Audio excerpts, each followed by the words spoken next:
Welcome to the programme. First tonight, documents and patients' details have been discovered abandoned in an empty hospital which is due for demolition. A so-called urban explorer came across the records relating to people who died at the former Derbyshire Royal Infirmary.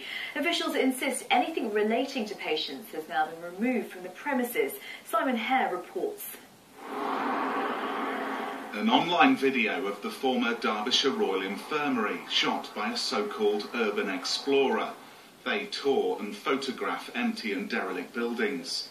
The man behind these images, shot earlier this year, declined to be interviewed, but he did agree to us broadcasting them. At one point, he appears to find information relating to dead patients. Property of deceased patients. People's address. Look at this. Dead people's information being left for all and sundry to find.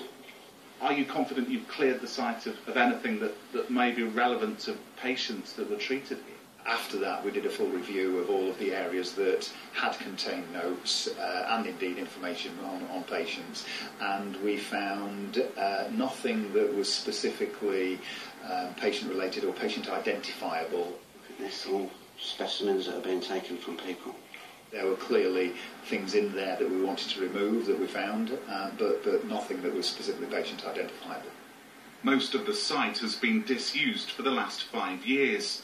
During that time, it's become a target for theft and vandalism. Now the trust, which runs Derby's hospitals, has borrowed almost £4 million from the government to demolish most of the buildings next year. The site has planning permission for 400 homes. We've had in excess of 20 developers who have shown a significant interest and a repeated interest. Some key historic features will be kept, but most of the site, recognisable to generations of families in Derbyshire, will soon be reduced to rubble. And Simon Hare can join us now from outside the old Derbyshire Royal Infirmary in Derby. Simon, so how soon will it be before that building is gone?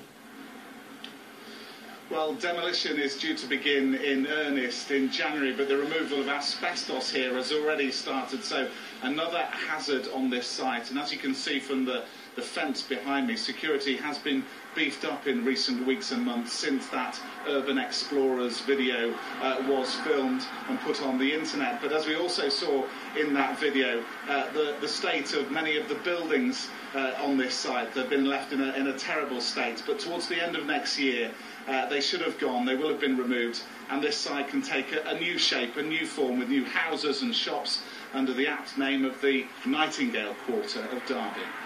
OK, Simon here, thank you.